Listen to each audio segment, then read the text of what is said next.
지금 이 순간에도 전 세계 증시는 연일 신고점을 갈아치우고 있습니다. 화면 속 숫자들은 축제처럼 빛나죠. 그런데 그 화려한 불빛 뒤에서 보이지 않는 거대한 돈들이 지금 아주 다급하게 움직이고 있습니다. 인플레이션이라는 파도를 피해 금으로, 실물로, 눈에 보이고 손에 잡히는 것들로 필사적으로 도망치고 있거든요. 금값이 역사적 고점을 연달아 뚫는 건 그 신호입니다.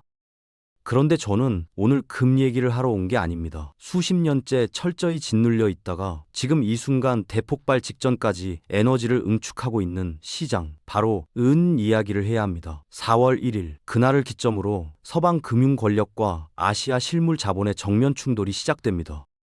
우리가 매일 보는 은 시세, 그게 진짜 가격이라고 생각하세요? 아닙니다. 지금 국제 은 가격은 런던과 뉴욕의 거대 금융 카르텔이 설계한 파생 상품 시스템 위에서 철저하게 관리되고 통제되는 숫자입니다. 진짜 시장이 아니에요.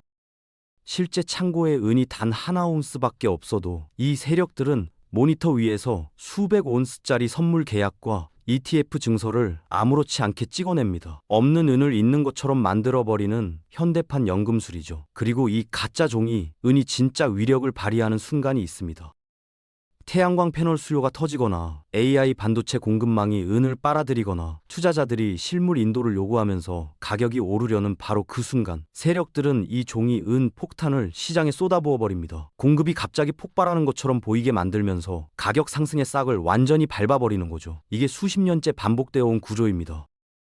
실물 수요는 폭발하는데 가격은 꿈쩍도 안 하는 기이한 현상. 이제 이유가 보이시죠? 진짜 수요와 공급이 아니라 종이로 만든 가짜 공급이 시장을 지배해 온 겁니다. 우리가 알고 있던 엘인 시장의 상식을 완전히 뒤집어야 이 뒤에 오는 이야기가 보이기 시작합니다.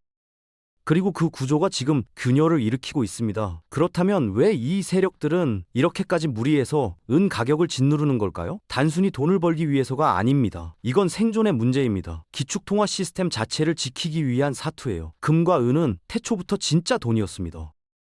수천 년 동안 인류가 가치를 저장하는 수단으로 써온 실물이죠. 그런데 지금 우리가 쓰는 달러는 뭡니까? 중앙은행이 마음만 먹으면 무한정 찍어낼 수 있는 종이 쪼가리입니다. 금과 애윤 가격이 폭등하는 순간 그 초라한 민낯이 전 세계 대중에게 그대로 노출되는 거예요. 명목 화폐 시스템 전체가 흔들리기 시작하는 거죠. 그래서 이 시스템을 설계하고 유지해온 서방 금융 세력 입장에서는 귀금속 가격을 억누르는 게 선택이 아니라 필수였던 겁니다. 그게 수십 년간 이어져온 뼈아픈 역사의 진실이에요. 그런데 2026년 2월 25일 이 철옹성에 돌이킬 수 없는 균열이 생겼습니다. 세계 최대 파생 상품 거래소의 귀금속 거래 시스템이 갑자기 아무런 예고도 없이 90분 동안 완전히 먹통이 된 겁니다. 전대미문의 사태였죠. 이게 단순한 시스템 오류였을까요? 거래소 측은 단순한 기술적 결함이라고 발표했습니다. 그런데 타이밍을 보면 얘기가 달라집니다. 셧다운이 터진 그 순간은 하락에 베팅한 거대 세력들의 숏 포지션이 한계에 몰리는 임계점을 가격이 막 돌파하려던 찰나였거든요. 창고엔 내줄 실물이 없고 숏 포지션 압박은 감당이 안 되는 상황. 그 순간 룰 메이커들이 선택한 건 시장 스위치를 그냥 꺼버리는 거였습니다. 마진콜 연쇄 파산을 막기 위한 전술적 셧다운이었던 거죠. 증거는 재개장 직후에 나왔습니다. 거래가 다시 시작되자마자 애은 가격이 폭포수처럼 수집 낙하했거든요. 자연스러운 시장의 움직임이 아니었습니다. 판을 엎고 다시 시작한 결과였죠. 그리고 지금 뉴욕 거래소 창고에 등록된 실물 미이문 재고는 산업계의 몇 주치 수요조차 버티지 못할 수준으로 텅텅 비어가고 있습니다. 은행에서 돈이 빠져나가는 뱅크런처럼 귀금속 시장에서 실물이 빠져나가는 메탈런이 이미 시작된 겁니다. 종이 시스템의 균열은 이제 눈으로 보이는 수준까지 왔습니다.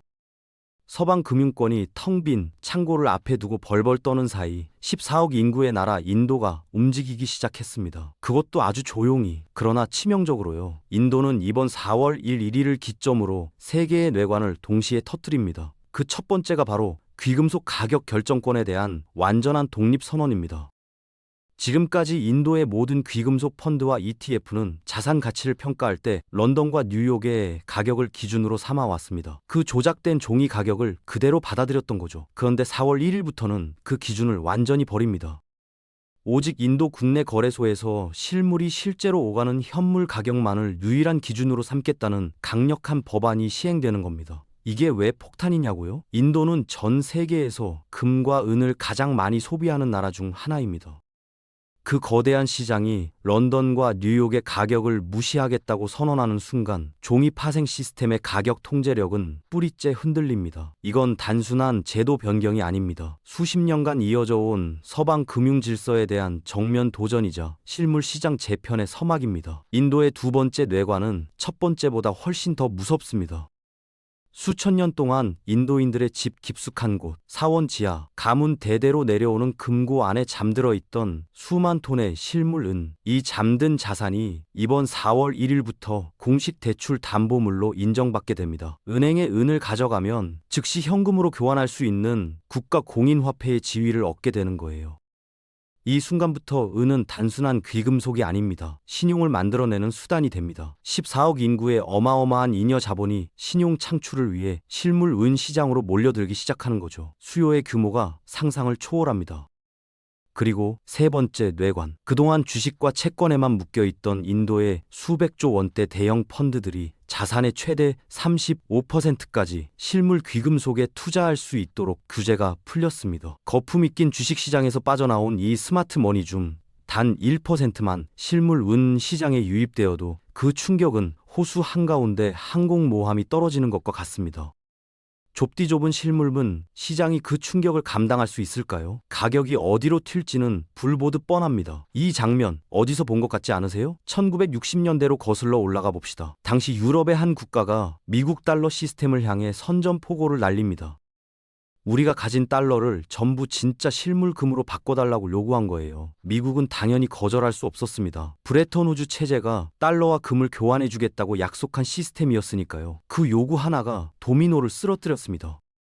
달러의 민낯이 드러나면서 파생 시스템의 족쇄가 풀려버렸고 그동안 억눌려 있던 금 가격은 이후 10년 동안 통제 불능 상태로 폭등했습니다. 귀금속 역사상 가장 거대한 랠리가 시작된 거죠. 지금 2026년 그 역사가 정확히 반복되고 있습니다.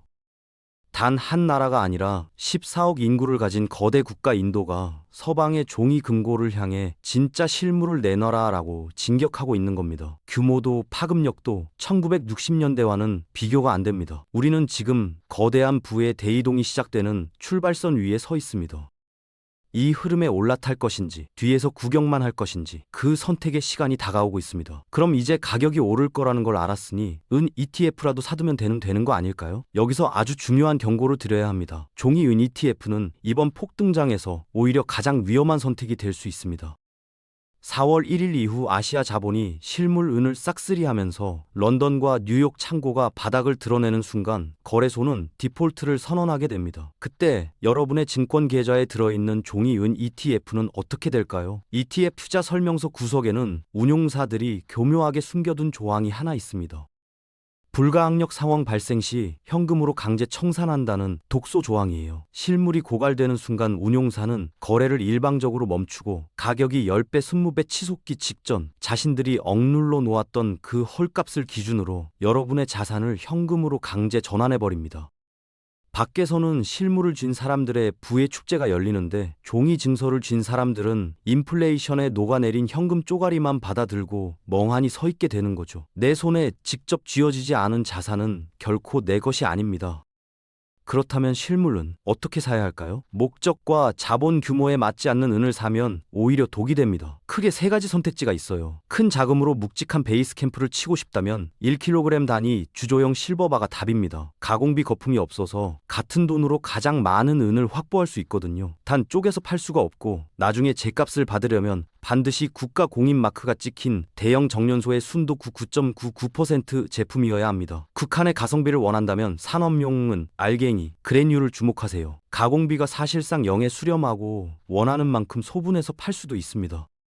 다만 불순물 혼입 여부를 눈으로 확인하기 어렵기 때문에 출고 시에 밀봉 비닐과 홀로그램 스티커를 절대 뜯으면 안 됩니다. 개봉 순간 신뢰도가 바닥으로 떨어지거든요. 소액으로 매월 적립하면서 전 세계 어디서든 즉시 현금화하고 싶다면 불리온 주화가 맞습니다.